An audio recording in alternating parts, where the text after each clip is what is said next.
We all think that being an actor must be one of the best jobs out there. Like all other jobs, while it does have its perks, there are also downsides to it. Sometimes actors don't get the projects they want or end up having to do a project they hate but are legally bound to. Now in this video, we're going to talk about 15 actors who ended up in movies unwillingly. First off, number 15, we have Keanu Reeves in The Watcher. What was it like? Could you smell her flesh burning?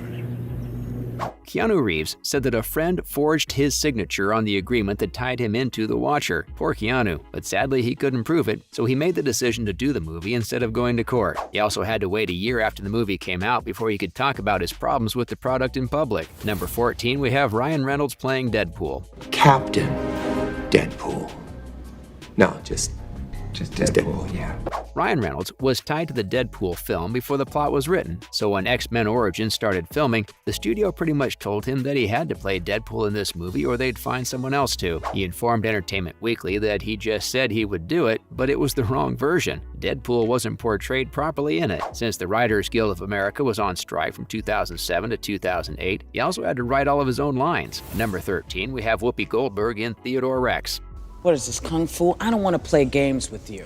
Whoopi Goldberg took on the role of Katie Coltrane because she was being sued for $20 million because she broke a verbal agreement to star in Theodore Rex. Goldberg said in her countersuit that she never agreed to do the movie, but producer Richard Abramson found a recording of dialogue on his answering machine in which she said she was 100% committed to it. After several meetings to try to work out their differences, they met outside of court, and Goldberg consented to do the movie for $7 million instead of the $5 million that was originally offered. She also told Abramson not to come to the set. Talk about some tension on the set. Next up at number 12, we have Mike Myers in The Cat in the Hat. Let's take a look under the hood!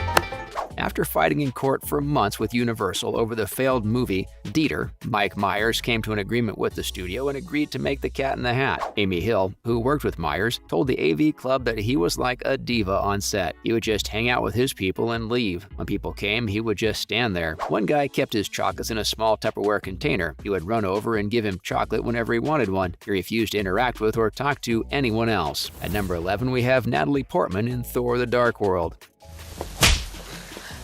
Sorry, I just needed to make sure you were real.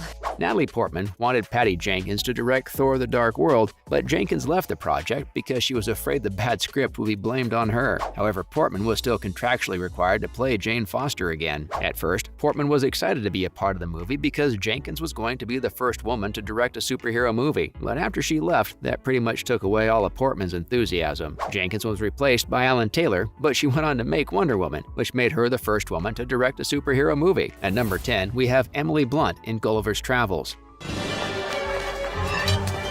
Oh no! The Bluffusion! Emily Blunt wanted to play Black Widow in Iron Man 2, but she had already signed on to do Gulliver's Travels, so she had to drop out. She said on the Howard Stern show that it broke her heart a little. She's usually very proud of the choices she makes, and the movies she works on are very important to her. She gives them all of her time and dedication, but this decision made her regret what she chose for the first time. Now at number 9, we have Bill Murray in Garfield.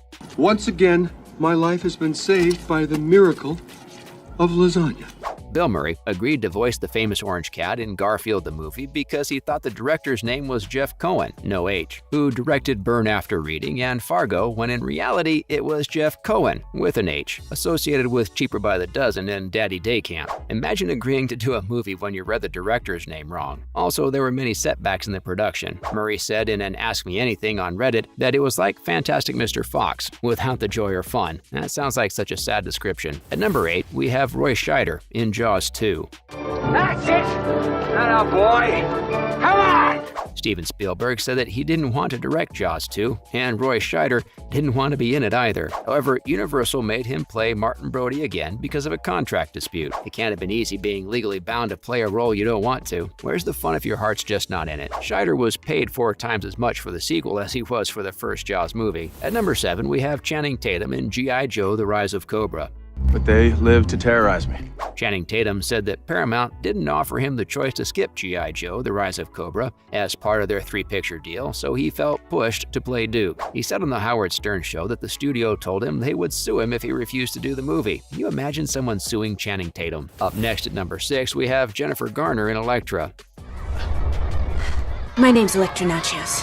Jennifer Garner didn't like playing Elektra, but she had to do it because she was the first person to play the role in Daredevil. She told MovieWeb that it was a pity because once Kevin Feige decided to take over Marvel Studios, everything got better. The writing, the directing, and the comedy in the series they were showing, and she didn't have that kind of experience. She felt that she lacked in her role, but in the end, we think she portrayed it well. At number 5, we have Val Kilmer in Top Gun. You can be my wingman anytime. Val Kilmer purposely messed up his Top Gun audition, but he had to play Iceman anyway because of a contract. But the tables turned sometime later. Did you know that he begged to be in Top Gun Maverick a few decades later? He became pretty attached to his role and wanted to continue with the story. In his autobiography, he wrote that he had not only talked to the producers, but also written sad scenes for Iceman, which the producers liked. Even Tom Cruise went for it. At number 4, we have Edward Norton in The Italian Job. I knew a guy who said it exactly like that. Edward Norton played Steve in The Italian Job so that Paramount Pictures wouldn't sue him. His lawyer said that he felt like Paramount executives had betrayed him and lied to him. They had previously made him sign a 3-picture deal with Primal Fear and The Score. Norton felt so wrong that after the movie's release, he refused to take part in its promotion in any way. Moving on, at number 3, we have Paul Bettany in Dogville. Keep watching Dogville. What's there to steal? Stellan Skarsgård only got Paul Bettany to be in Dogville by telling him it would be great and a party all the time. In reality, Skarsgård couldn't do it without Bettany, who tricked him into doing the movie with him. Bettany told The Guardian that it was a strangely unsatisfying experience because the director, Lars von Trier, didn't want anyone else to be a part of the intellectual process. He thought of them as nothing more than his puppets. Even though he hasn't seen the movie on purpose, he made it clear that the director is amazing and a big deal. At number 2, we have Matt Damon in The Bourne Ultimatum. You have no idea what you're into here.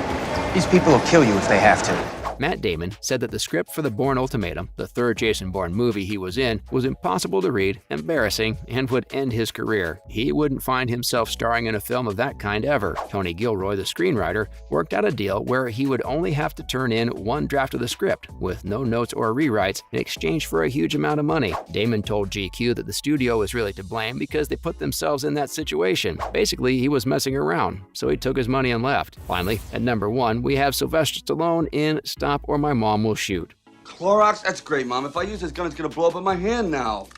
During the peak of his professional feud with Sylvester Stallone, Arnold Schwarzenegger read the bad script for Stop or My Mom Will Shoot. He then spread a false claim that he had tremendous interest in it, which he knew would get Stallone to take the lead role. Stallone said that the movie was one of the worst in the whole solar system, even compared to movies made by aliens that we have never seen. That's a big claim. He got his 4th Razzie for Worst Actor because of it. That's all for this video. Do you feel bad for these actors? Do you think there should be more legal action to help them in the future? Let us know in the comments below. Don't forget to like this video and subscribe to our channel for more exciting content in the future. Thanks for watching. See you next time.